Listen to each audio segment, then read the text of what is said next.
인생을 살아가다 보면 크고 작은 고난들을 만나게 됩니다. 때와 장소를 가리지 않고 우리 인생 가운데 찾아오는 이 고난들은 의인과 악인을 가리지도 않습니다. 아니요, 오히려 선한 사람들이, 착한 사람들이 더 많은 고난을 겪는 것처럼 보일 때가 참 많이 있습니다. 이 세상이 악하기 때문이지요. 이런 고난은 그리스도인이라고 해서 피해가지를 않습니다. 하나님 잘 섬기고 주님 뜻대로 잘 살아가던 그리스도인들도 오히려 하나님 말씀대로 정직하게 사업을 했는데 사업이 망하기도 하고, 그리스도인답게 다른 사람을 배려하며 살아야 한다고 믿음으로 교육했던 이 자녀들이 학교에서 오히려 그 가르침대로 믿음대로 행동하다가 괴롭힘을 당하거나 억울한 일을 겪기도 합니다. 비교적 작은 고난 앞에서는 덜하지만 정말 정신을 차릴 수 없을 만큼 큰 충격을 안겨주는 갑작스러운 고난을 직면하게 되면 우리는 자연스럽게 그 고난의 이유에 대해서 하나님께 질문을 던지게 됩니다. 하나님, 왜죠? 저에게 왜 이런 일이 일어난 거죠? 단순히 그 이유의 의문을 품는 질문을 넘어서서 하나님, 왜 하필 저에게 이런 일이 일어났습니까? 하나님, 왜 저를 지켜주시지 않으셨나요?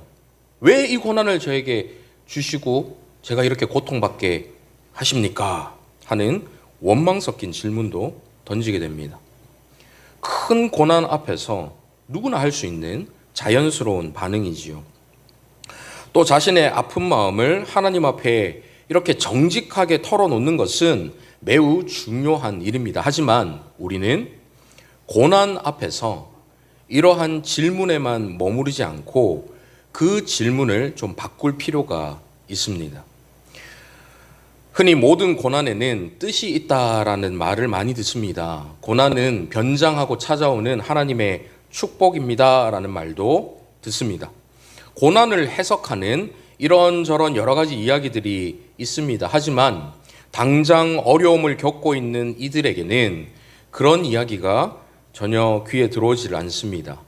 고난에 담긴 뜻을 이야기하고 고난에서 얻을 수 있는 유익을 찾아서 이 고난이 결국 하나님의 축복이다라고 고백할 수 있는 그것은 그 고난의 때를 이미 다 지나고 하나님의 은혜로 그 모든 어려움을 극복하고 나서나 겨우 가능한 일입니다. 고난의 한가운데서 가질 수 있는 생각이 결코 아니지요.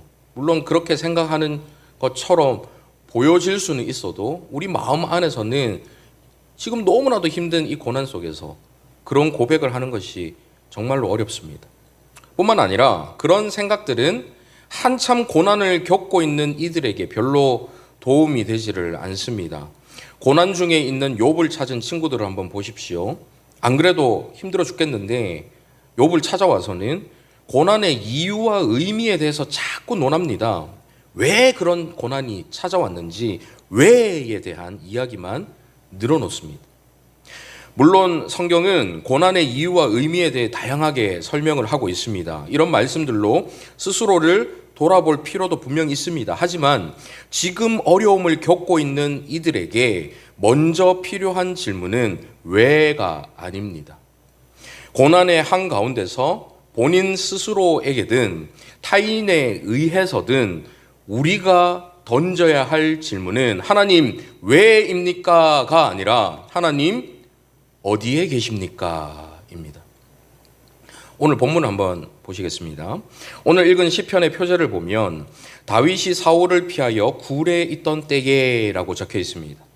본 시편은 다윗이 자신을 시기하여 죽이려던 사울 왕을 피해서 도망 다니던 중에 지은 시입니다. 특히 여기서 굴에 있던 때에라는 표현을 통해서 다윗이 사울을 피해서 사무엘상 24장에 나오는 엥게디 굴에 숨어 들어갔을 때 지은 시라고 보는 것이 가장 합당할 것입니다. 사무엘상 24장을 한번 보십시오. 화면에 준비되어 있습니다. 사울이 블레셋 사람을 쫓다가 돌아오매 어떤 사람이 그에게 말하여 이르되 보소서 다윗이 엥게디 광야에 있더이다 하니 사울이 온 이스라엘에서 택한 사람 3,000명을 거느리고 다윗과 그의 사람들을 찾으러 들염소 바위로 갈세. 다윗을 죽이려고 혈안이 된 사울에게 누군가가 다윗이 엔게디 광야에 있다라는 이야기를 해줍니다.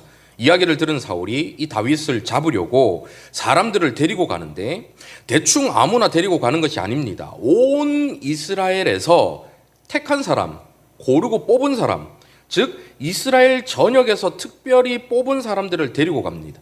성경에 어떤 사람을 뽑았는지 자세하게 나와 있지는 않지만 여러분, 뽑아서 데리고 가는 사람이라면 누구를 뽑으시겠습니까? 당연히 싸움에 능하고 사람 찾는데 빠른 사람들, 발 빠른 사람들, 그런 사람들을 뽑지 않았겠습니까?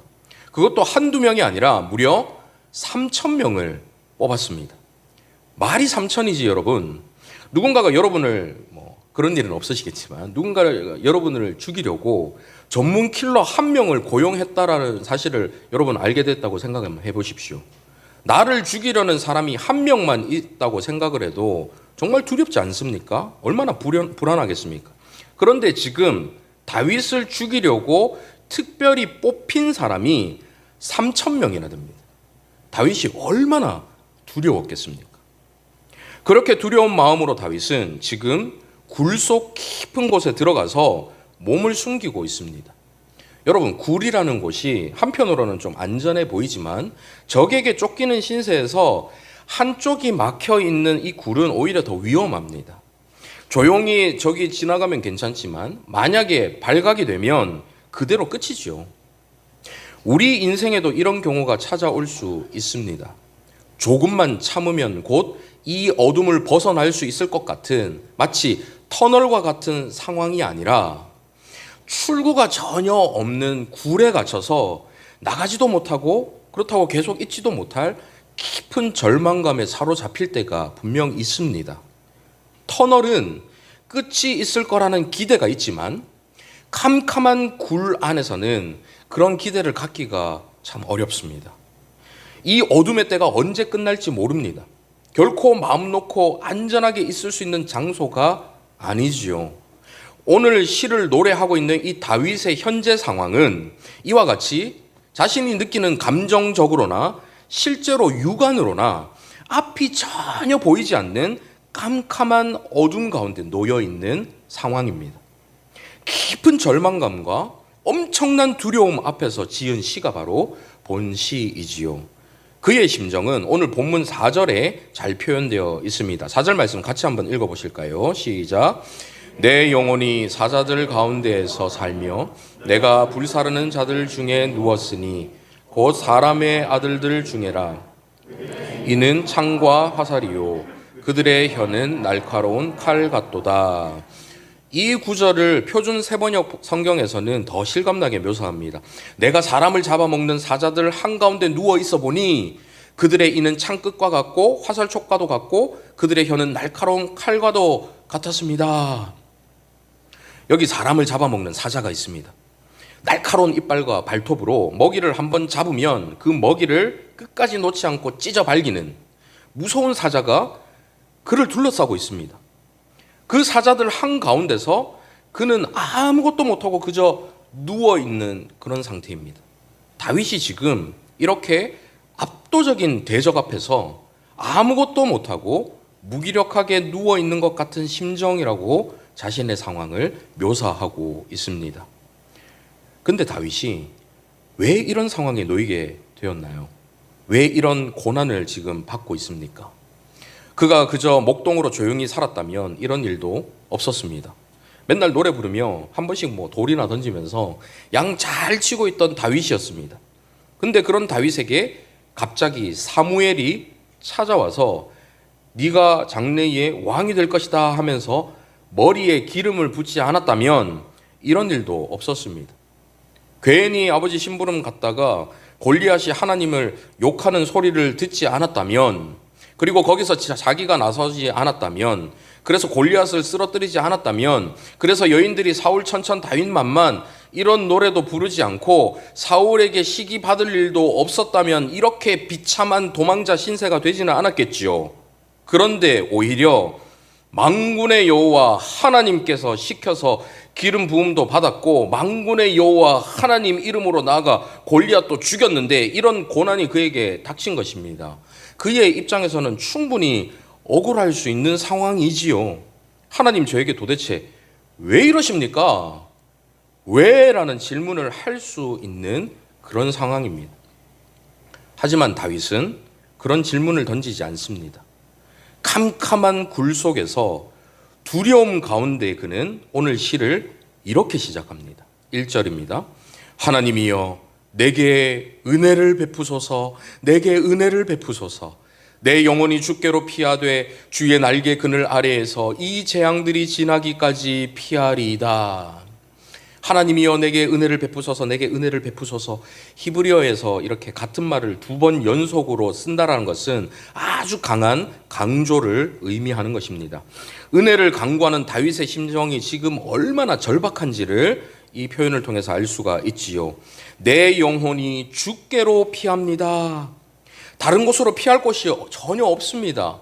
완전히 막혀있는 깜깜한 동굴 속에 있습니다. 여기서 제가 피할 수 있는 것은 주님밖에 없습니다. 오직 주님께로만 피합니다. 주의 날개 그늘 아래에서 이 재앙들이 지나기까지 피하리이다. 실제로 몸은 굴 안에 들어와 있지만 그 굴이 자신의 안전을 보장해 주는 것이 아닙니다. 오직 주님의 날개 그늘 아래만이 내게 가장 안전한 곳입니다. 마치 어미새가 새끼를 날개로 품어 보호하듯이 주님의 날개로 나를 지켜주소서 하는 그런 간구이지요. 2절을 계속해서 보십시오. 내가 지존하신 하나님께 부르짖으며. 지존하신 하나님이라는 표현은 왕 중의 왕이시라는 뜻입니다. 지금 자신을 쫓고 있는 사람은 이 땅의 절대적인 권력을 가진 이 땅의 눈에 보이는 왕이지만 그 왕을 능가하는 왕 중의 왕은 바로 하나님이시다라는 고백이지요. 자신을 지금 이 땅의 왕에 쫓고 있지만 그 왕 위에 왕 중에 진정한 왕이신 분은 바로 하나님이십니다라는 것을 고백하고 있는 것입니다. 곧 나를 위하여 모든 것을 이루시는 하나님께로다. 나를 위하여라는 이 표현을 통해서 그는 그 왕 중의 왕이신 하나님, 그 지존하신 하나님께서 저 멀리 떨어져 계시는 나와 아무런 상관이 없으신 그런 하나님이 아니라 나와 관계가 있는 나를 위하여 이루시는 하나님이라고 고백하고 있습니다. 하나님과의 자신과의 그 친근함을 표현하고 있는 것이지요. 이어서 3절을 한번 보십시오. 그가 하늘에서 보내사 나를 삼키려는 자의 비방에서 나를 구원하실지라. 하나님이 그의 인자와 진리를 보내시리로다. 여기에 아주 중요한 포인트가 있습니다. 그가 하늘에서 보내사 나를 삼키려는 자의 비방에서 나를 구원하실지라. 다윗은 지금 하나님께서 하늘에서 자신을 구원하실 누군가를 보내실 거라고 확신하고 있습니다. 하나님께서 하늘에서 누군가를 보내신다면 누구를 보내셔야겠습니까? 강력한 천군, 천사들을 막 보내셔야, 그게 우리가 좀 생각하는 그림 아닙니까? 그런데 하늘에서 누구를 보내시는데 하나님이 그의 인자와 진리를 보내시리로다라고 고백합니다. 인자와 진리를 보내신다? 무슨 뜻이지? 하는 생각이 드실 텐데요. 출애굽기 34장 6절을 한번 보십시오. 화면에 준비되어 있습니다. 여호와께서 그의 앞으로 지나시며 선포하시되 여호와라 여호와라 자비롭고 은혜롭고 노하기를 더디하고 인자와 진실이 많은 하나님이라. 십계명 돌판을 기다리는 이 모세 앞에 여호와 하나님께서 구름 가운데 강림하셔서 그의 이름을 친히 선포하십니다. 여호와라 여호와라 자비롭고 은혜롭고 노하기를 더디하고 인자와 진실이 많은 하나님이라. 여기 진실로 번역되어 있지만 오늘 본문에 나오는 이 진리하고 같은 단어입니다. 인자와 진리가 많은 하나님, 여기서 인자와 진리는 바로 하나님의 근본 속성입니다. 인자라는 것은 여러분 한 번씩 들어보셨을 단어 헤세드, 언약에 근거한 하나님의 신실하신 사랑과 자비를 의미하지요. 진리라는 것은 불변하고 영원하며 결코 흔들리지 않는 하나님의 절대성을 나타내는 단어입니다. 하나님께서 하늘 위에서 인자와 진리를 보내신다라는 다윗의 이 확신은 바로 인자와 진리이신 하나님께서 친히 그에게 임하셔서 자신을 구원해 주실 것이다라는 확신을 노래하고 있는 것이지요. 지금 다윗의 관심은 이 고난이 왜 왔는지에 있지 않습니다. 하나님, 도대체 왜 이런 고난을 주십니까? 하나님 앞에 질문하지 않습니다. 그는 지금 이 캄캄한 고난의 한복판에서 하나님께서 어디에 계신지에 관심이 있는 것이지요. 하늘의 하나님께서 그의 인자와 진리를 보내주실 것이다. 내가 비록 지금 캄캄한 어둠 가운데 있지만 하나님께서, 인자와 진리 되신 하나님께서 친히 나와 함께 하셔서 나를 구원해 주실 것이다. 오로지 그것에만 관심이 있는 것입니다. 이러한 믿음은 감옥에 갇힌 바울과 실라에게서도 찾을 수 있습니다. 사도행전 16장에 보시면 바울이 2차 전도 여행 중입니다. 그는 말씀을 전하려고 아시아로 가고 싶어서 아시아로 갈 계획을 다 세웠습니다. 근데 성령님께서 아시아로 가지 못하도록 만드십니다. 그래서 발길을 돌려서 비두니아라는 곳으로 가려고 하는데 밤에 환상 중에 마게도냐 사람이 나와서 마게도냐로 건너와서 우리를 도우라라고 말을 합니다. 그 환상을 보고 이 바울과 일행은 마게도냐 지역의 아주 중요한 도시인 빌립보라는 곳으로 가게 되지요. 거기서 점치는 귀신 들린 여종을 만나는데 바울이 그 여종에게서 귀신을 쫓아내버립니다. 그러니까 그 여종의 주인이 더 이상 이 점치는 여종을 통해서 자기가 돈을 벌 수가 없으니까 이 바울과 실라를 잡아다가 실컷 두드려 패고 감옥에 가둬버립니다. 이 무슨 말도 안 되는 상황입니까? 바울과 실라가 언제 자신들이 원해서 빌립보로 갔나요? 자기들은 아시아로 가고 싶어 했었거든요. 하나님께서 이끄셔서 빌립보라는 곳으로 갔는데 이런 일이 있었습니다. 자신들이 하나님의 뜻을 저버리고 어디 놀러 갔다가 그런 고난을 당한 것이 아닙니다. 그저 하나님께서 가라고 하셔서 갔고 하나님의 복음을 전하기만 했습니다. 그런데 결과는 어떻습니까? 심한 매질을 당하고 감옥에 갇혔습니다. 여러분, 원망이 나와야 당연한 건 아닙니까? 하나님 도대체 왜 이러십니까? 왜라고 하면서 절규해야 당연한 일 아닌가요? 근데 보십시오. 사도행전 16장 25절. 한밤중에 바울과 실라가 기도하고, 저는 이들의 이 기도가 아마 다윗의 기도와 비슷하지 않았을까 상상해 봅니다. 주여 나에게 은혜를 베푸소서. 그 기도를 아마 드리지 않았을까 싶습니다. 그들이 기도 중에 만약에 고난의 이유에 대해서만 묵상했다면 하나님 왜입니까 도대체? 우리가 여기로 오기로 했습니까? 하나님께서 보내셨는데 왜 이런 일이 있습니까? 이런 것만 만약에 묵상을 했다면 그 다음 구절인 보십시오. 하나님을 찬송함에 죄수들이 듣더라라는 것은 나올 수가 없습니다. 이 고난 가운데 하나님께서 어디에 계신가를 묵상해 보니까 하나님께서 우리와 함께 하시는구나. 그것을 깨닫고 죄수들이 다 들을 정도로 찬송을 하지 않았겠습니까? 그 사실을 믿는 믿음이 있어야 죄수들이 들을 정도로 큰 소리를 찬송을 할 수 있는 것이죠. 고난의 때에 절규하는 믿음의 사람들 곁에는 항상 하나님께서 함께 하셨습니다. 억울하게 누명을 쓰고 감옥에 갇힌 요셉의 곁에도, 타오르는 용광로의 한가운데 서 있는 다니엘의 세 친구 곁에도 하나님이 거기서 그들과 함께 하셨습니다. 그 하나님은 마찬가지로 돌에 맞아 죽어가는 스데반의 곁에도, 온몸이 불타고 사자밥이 되어 죽어가면서도 끝까지 주님을 부인하지 않았던 초대교회의 수많은 이름 없는 성도들 곁에도 가슴을 찢으며 피눈물을 흘리며 그들과 거기서 함께 하셨습니다. 고난에는 분명 뜻이 있겠지요. 고난 자체가 결코 우리에게 유익은 될 수 없지만 그 고난을 거쳐낸 우리에게는 결국 합력하여 선이 될 수 있을 것입니다. 하지만 우리가 기억해야 할 것은 왜 그런 고난이 내게 닥쳤나를 생각하기 이전에 그 고난 가운데 하나님께서 어디에 계신가를 생각해야 한다는 것입니다.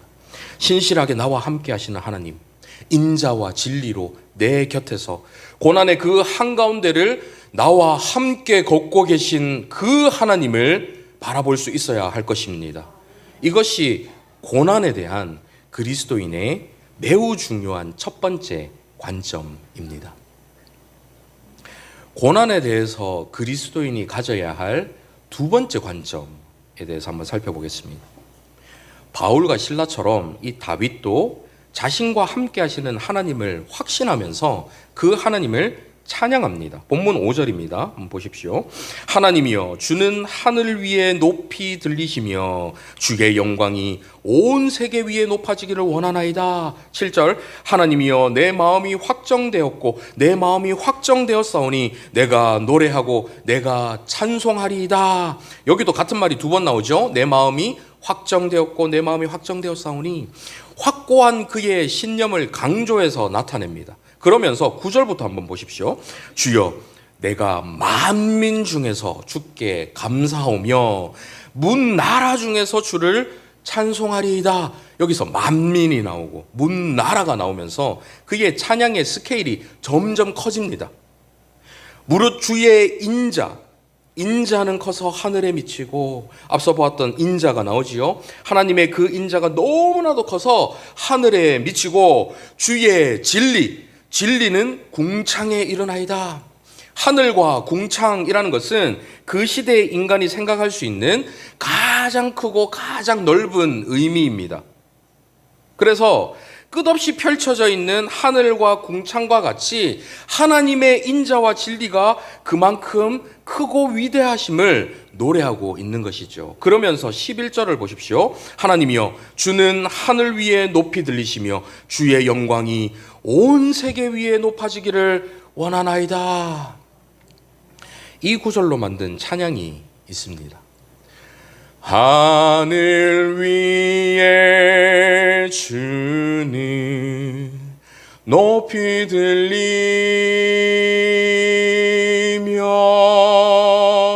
주의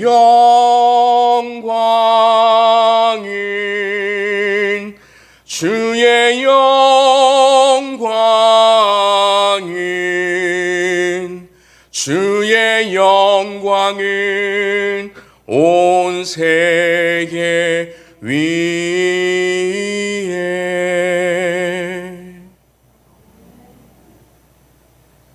저는 이 구절을 묵상하면서 얼마나 가슴이 벅차올랐는지 모릅니다. 여러분, 다윗이 지금 어떤 상황입니까? 칠흑같이 어두운 동굴 속에 갇혀 있습니다.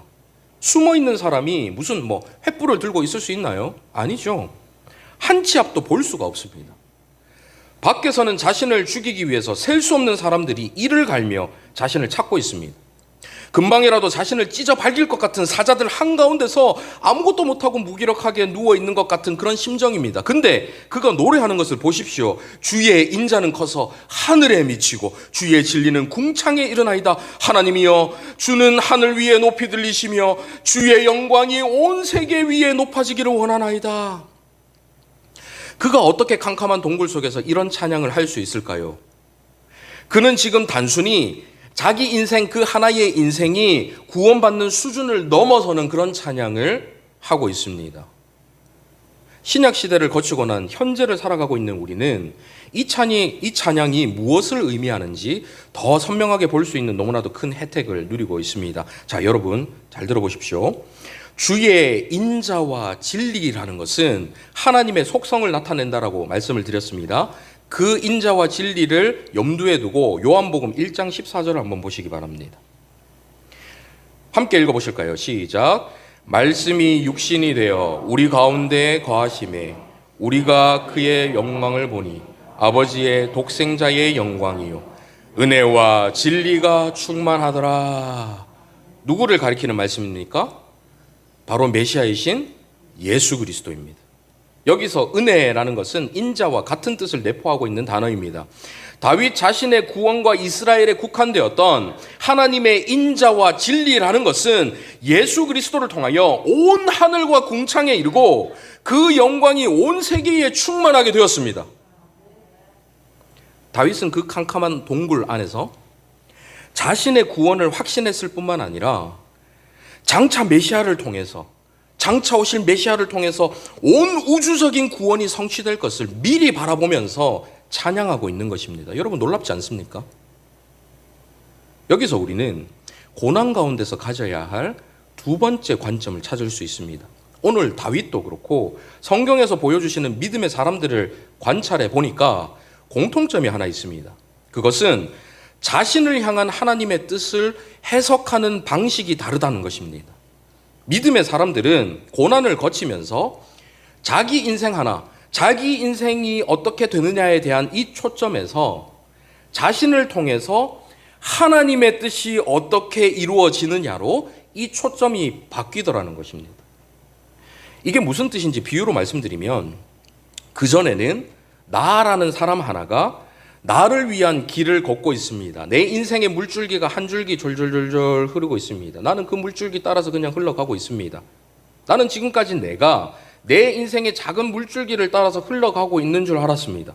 그런데 믿음의 눈을 들어보니까 내 인생이 작은 물 한 줄기를 타고 흘러가는 것이 아니라 하나님의 역사라는 거대하고 큰 강줄기의 흐름에 내 몸이 그저 맡겨져 가고 있었다는 것입니다.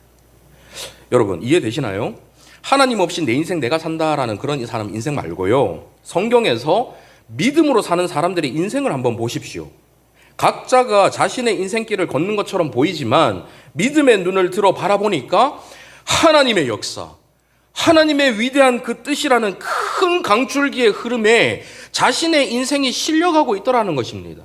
하나님의 계획과 섭리로 흘러가는 하나님의 역사에 그들의 인생이 포함되어 가고 있더라는 것이죠. 우리의 인생이 단순히 한숨으로 끝나는 것이 아니고 지금 오늘 하루를 살았던 이 인생으로 유한하게 끝나는 것이 아니라 영원이신 하나님, 영원이신 하나님의 그 위대하고 놀라운 역사 가운데 우리 인생이 포함되어 흘러간다는 것, 얼마나 놀라운 일입니까? 요셉을 보십시오.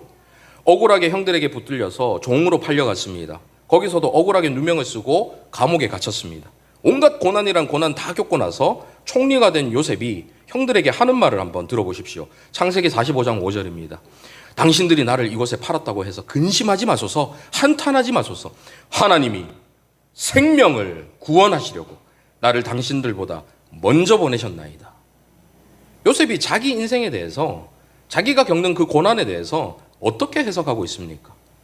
나는 내 인생에서 내가 고난당하고 내 인생이 이렇게 저렇게 홀로 흘러가는 줄 알았나이다. 그런데 알고 보니까 하나님이 생명을 구원하시려고 나를 당신들보다 먼저 보내신 겁니다. 생명을 구원하시라는 하나님의 역사 가운데 내 인생이 포함되어 흘러가더이다. 이 고백인 것이죠. 앞서 보셨던 바울과 실라도 보십시오. 그들이 그렇게 감옥에서 찬송할 수 있었던 것은 자신들이 자신들만의 인생을 산다라고 생각했으면 결코 그런 찬송을 할 수 없었을 것입니다. 지금 그들은 찬송을 할 수 있는 상황이 전혀 아니에요. 근데 그렇게 찬송하고 있으니 그 다음 상황 여러분 잘 아시죠? 사도행전 16장 25절 이하를 보십시오. 한밤중에 바울과 실라가 기도하고 하나님을 찬송하며 죄수들이 듣더라. 이에 갑자기 큰 지진이 나서 옥터가 움직이고 문이 곧 다 열리며 모든 사람의 메인 것이 다 벗어진지라. 간수가 자다가 깨어 옥문들이 열린 것을 보고 죄수들이 도망한 줄 생각하고 칼을 빼어 자결하려 하거늘 바울이 크게 소리질러 이르되 내 몸을 상하지 말라. 우리가 다 여기 있노라 하니 간수가 등불을 달라고 하며 뛰어들어가 무서워 떨며 바울과 실라 앞에 엎드리고 그들을 데리고 나가 이르되 선생들이여 내가 어떻게 하여야 구원을 받으리까 하거늘 이르되 주 예수를 믿으라. 그리하면 너와 내 집이 구원을 받으리라 하고 주의 말씀을 그 사람과 그 집에 있는 모든 사람에게 전하더라. 그렇게 복음을 들은 간수가 어떻게 되었습니까? 33절 그 밤 그 시각에 간수가 그들을 데려다가 그 맞은 자리를 씻어주고 자기와 그 온 가족이 다 세례를 받은 후 그들을 데리고 자기 집에 올라가서 음식을 차려주고 그와 온 집안이 하나님을 믿음으로 크게 기뻐하니라. 나중에는요, 그 전에 먼저 회심한 이 루디아라는 여성과 함께 이 간수의 가족들을 중심으로 유럽 최초의 교회 빌립보 교회가 세워집니다. 이 교회는 바울에게 여러 차례 물질과 기도로 후원을 아끼지 않았던 바울에게 있어 가장 큰 기쁨을 가져다 준 교회였지요. 원치 않는 옥살이를 하던 바울과 실라는 분명히 알았을 것입니다. 자신들의 인생은 각자의 물줄기로 흘러가는 것이 아니라 하나님의 구원이라는 이 역사, 구원 역사의 큰 강줄기에 실려가는 것을요. 그러니 매여있는 서글픈 현실 가운데서도 그들은 소리 높여 찬송할 수 있었고 결국 그런 그들을 통해서 하나님의 뜻이 성취되었던 것입니다. 이 사실을 깨달으면 우리 삶 가운데 일어나는 무수히 많은 일들을 해석하는 관점이 달라질 수 있습니다. 우리 인생 가운데 펼쳐지는 크고 작은 일들에 일희일비하지 않고 그 일들을 통해서 성취되어가는 하나님의 역사가 무엇인지를 발견해 나가는 기쁨을 누릴 수 있게 되는 것이지요. 말씀을 맺겠습니다. 제가 처음 벨기에라는 나라로 갔을 때 비자 문제 때문에 저만 먼저 벨기에에 들어가 있었습니다. 이제 조금만 있으면 몇 달간 떨어져 있던 가족을 만날 수 있겠다 생각하면서 지내던 어느 날이었습니다. 늘 통화하던 시간에 아내가 연락이 안 되는 겁니다. 쎄한 느낌이 들더라고요. 한참 만에 연락을 했는데 그 당시에 4살이었던 제 큰 딸 아이가 넘어져서 팔이 부러졌다라는 소식을 들었습니다. 그 소식을 듣는데 정말 문자 그대로 가슴이 찢어지듯이 아파왔습니다.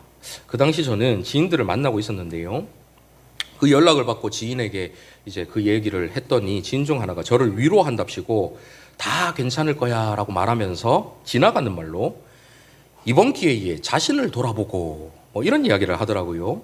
얼마나 화가 나든지요. 자신을 돌아보라고? 아니 4살 난 딸아이 팔 부러진 게 나 때문이란 말인가? 그때부터는 목사인 저도 똑같던데요. 잠시 바람 쐬고 오겠다고 밖으로 나와서 하나님 도대체 왜 이런 일이 일어납니까? 이게 저 자신을 돌아볼 문제입니까? 이런 사고를 통해서 저에게 하시고 싶은 말씀이 있으신 건가요?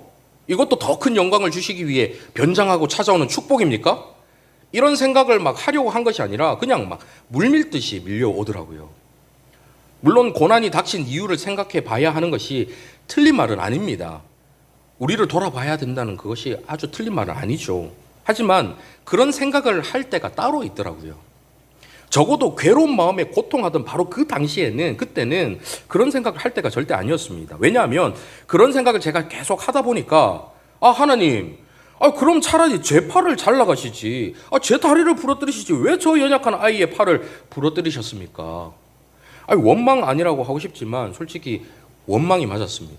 그런 마음들이 막 일어나더라고요. 감정이 주체가 안 되었습니다.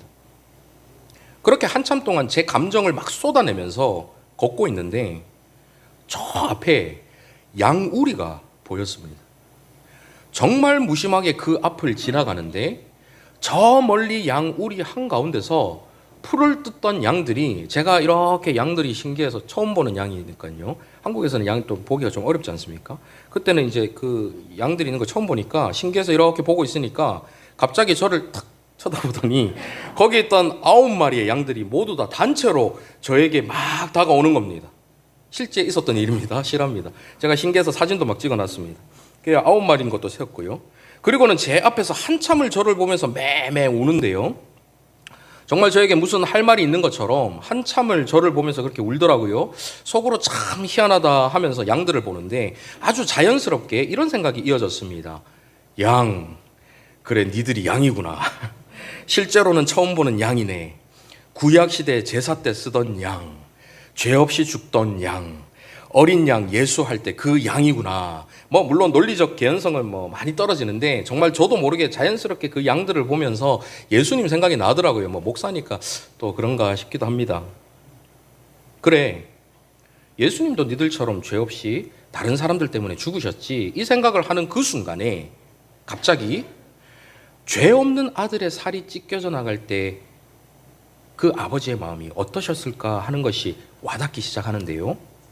그때부터는 정말 정신을 차리기가 어려웠습니다.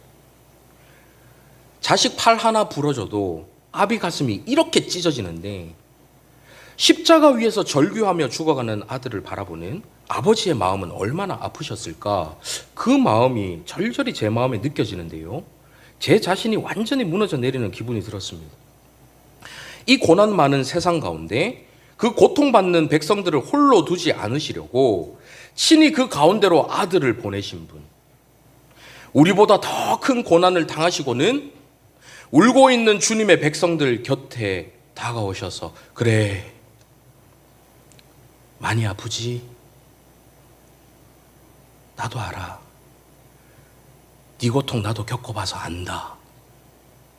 나도 아파봐서 알아. 내가 지금 울고 있는 너와 함께 있다. 그렇게 말씀하시는 주님을 생각하니까 정말 주체할 수가 없었습니다.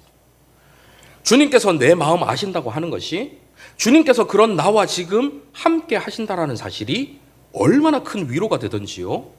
그 후로 짜증, 분노, 원망, 걱정 이런 마음들이 완전히 사라졌습니다. 오히려 머리 안 깨지고 팔 하나 부러진 것에 감사가 나왔습니다. 이런 걸 가지고 은혜라고 해야겠지요. 고난 가운데에 우리의 질문을 바꾸길 원합니다. 하나님, 도대체 왜 이런 일이 일어납니까? 묻기 이전에 하나님, 이 고난의 때에 어디에 계십니까? 먼저 질문하시기 바랍니다. 그렇게 질문하는 여러분에게 하나님께서 친히 찾아오셔서 내가 여기 있다. 내가 지금 너와 함께 있단다. 말씀해 주실 줄 믿습니다. 우리의 인생을 통해 이루실 하나님의 크신 일들을 바라보면서 어떠한 고난이 와도 믿음으로 담대히 이겨나가는 저와 여러분이 되시기를 간절히 바랍니다. 아멘. 오늘 시편 말씀으로 지은 찬양인데요, 가사의 의미를 생각하시면서 함께 불러보시겠습니다. 내가 만민 중에.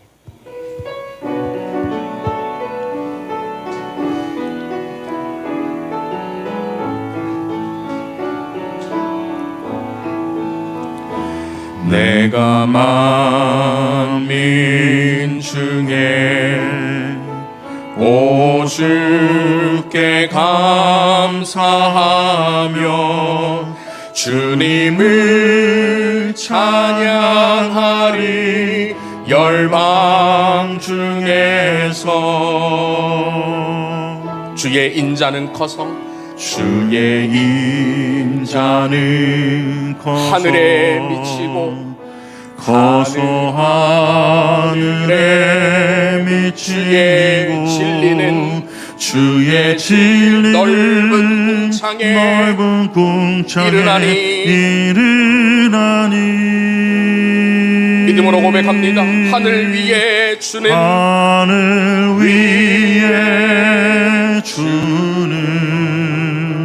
높이 들리며 주의 영광은 온 세계 위에. 하늘 위에 주는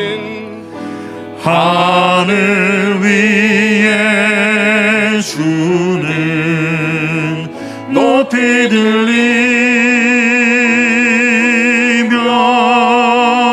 주의 영광은 온 세계 위에. 다시 한번 믿음으로 고백합니다. 내가 만민 중에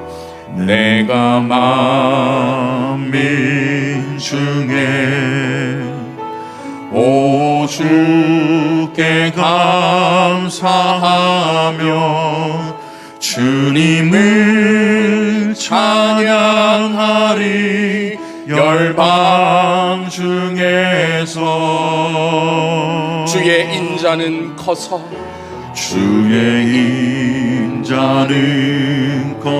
커서 하늘에 미치고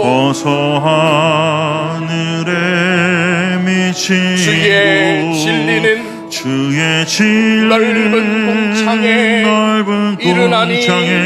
이르나니.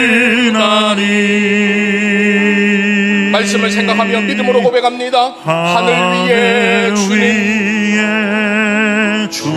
높이 들리며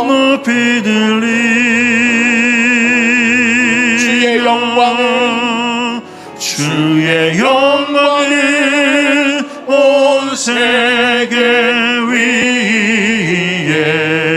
우리 두 손 높이 들고 함께 고백해 보실까요? 하늘 위에 주는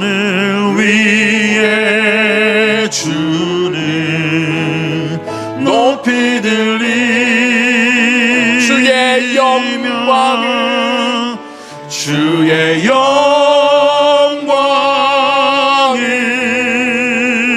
주의 영광이 주의 영광이 온 세계 위에.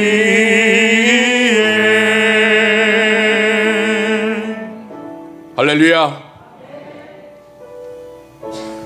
이 시간 함께 기도했으면 좋겠는데요. 인생은 크고 작은 고난들의 연속입니다. 하나님의 주권을 믿는 우리는 이 고난들까지도 결국 합력하여 선으로 이루실 것을 믿습니다. 하지만 그런 믿음만으로 고난의 때를 지나기에는 우리가 너무 연약합니다. 그래서 하나님의 은혜를 구할 수밖에 없습니다. 그렇게 은혜를 구하는 우리에게 하나님께서 인자와 진리로 친히 찾아오셔서 함께 해주실 줄 믿습니다. 이 믿음 가지고 지금 고난의 때를 걷고 계시는 그런 분이 계시다면 여러분 자신을 위해서, 또한 고난당하는 다른 형제 자매들을 위해서 이 시간 함께 기도하며 나가시도록 하겠습니다. 기도하시겠습니다. 살아계신 아버지 하나님, 오늘 말씀을 통하여 고난 가운데에 그리스도인들이 가져야 할 관점에 대해서 저희들이 함께 생각해 보았습니다.